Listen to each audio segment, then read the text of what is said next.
Vice presidential nominee Tim Walz will travel to Omaha Saturday to campaign in Nebraska's 2nd congressional district. It's a singular blue dot in a deep red state. One presidential electoral vote is at play there, and in the race to 270 electoral votes, every vote matters. Brian Mastre of WOTW NBC Omaha takes us to the Nebraska district that could, if it's close, swing the election.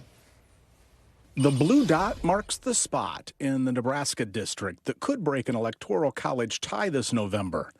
And now that the threat of changing Nebraska to a winner-take-all state is over, the spray-painted blue dot has been surfacing more and more in Omaha front yards. Some people don't know what it is, but then they immediately realize, if they're aware of politics and the electoral college and how things work in this country, oh, I get it.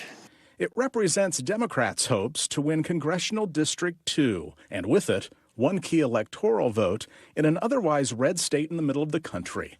That's because while most states have a winner-take-all system, Nebraska, like Maine, accounts for wins inside congressional districts. The blue dots are just making conversations and starting conversations about voting this year and how important that is. Congressional District 2 is the purple outlier in the state's largest and most diverse city.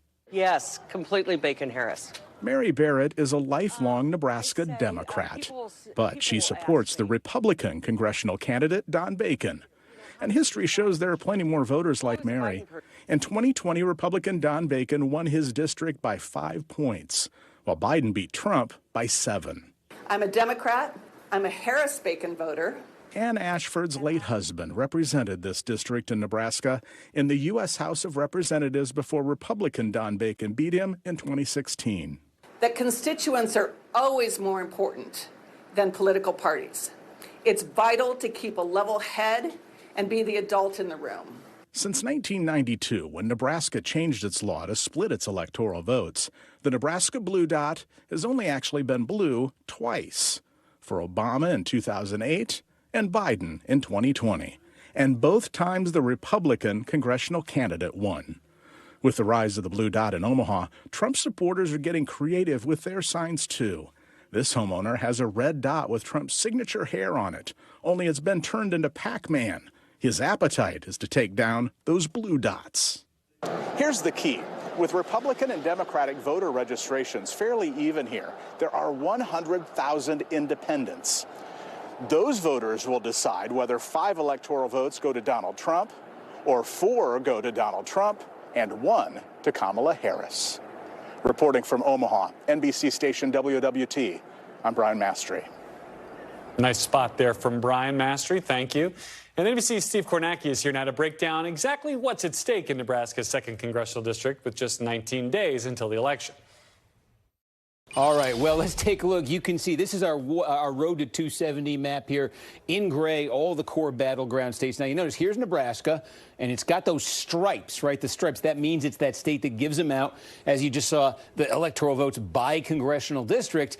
State itself, solidly red, but the blue stripe, that district, that 2nd district, is expected to go Democratic and for Kamala Harris. And note, by the way, Maine, the other state that does it this way, expected to be blue in the presidential race as a state, but there's one district there that Donald Trump has won handily 2 times now, again, expected to go for Trump. But all of the money, all the resources, all the attention you just saw going into that 2nd district, why is it so important? It's especially important for Democrats because of this. There's an electoral map scenario for Kamala Harris that absolutely hinges on locking it down, and it would look like this.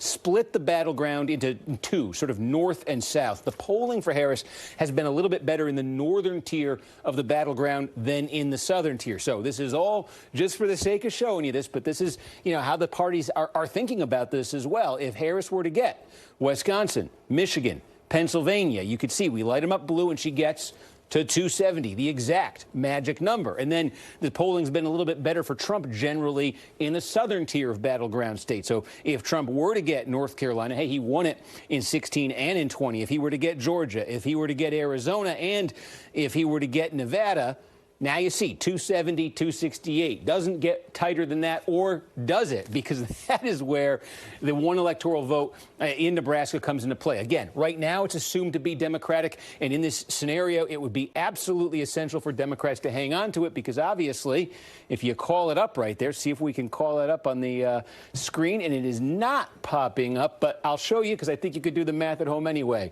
One less for Harris would be 269. One more for Trump would be 269. There's your 269 tie. And the important thing is, if this ever is a tie, goes to the House. Every congressman doesn't get a vote, but every state gets a vote. And no matter which party controls the House, the overwhelming expectation is Republicans will have more state delegations. So a tie in baseball goes to the runner. A tie in the Electoral College almost certainly goes for Trump. That's why Democrats are so heavily invested in that district. Now, the good news for Democrats is the polling says they're ahead in the 2nd District of Nebraska. New York Times Siena poll recently, 9-point advantage. Look, it's a suburban metropolitan district. Those are the kinds of places Democrats have been surging in the Trump era, so Democrats expected to win there. But there's a scenario not too hard to conjure where they absolutely must win there. Thanks for watching. Stay updated about breaking news and top stories on the NBC News app, or follow us on social media.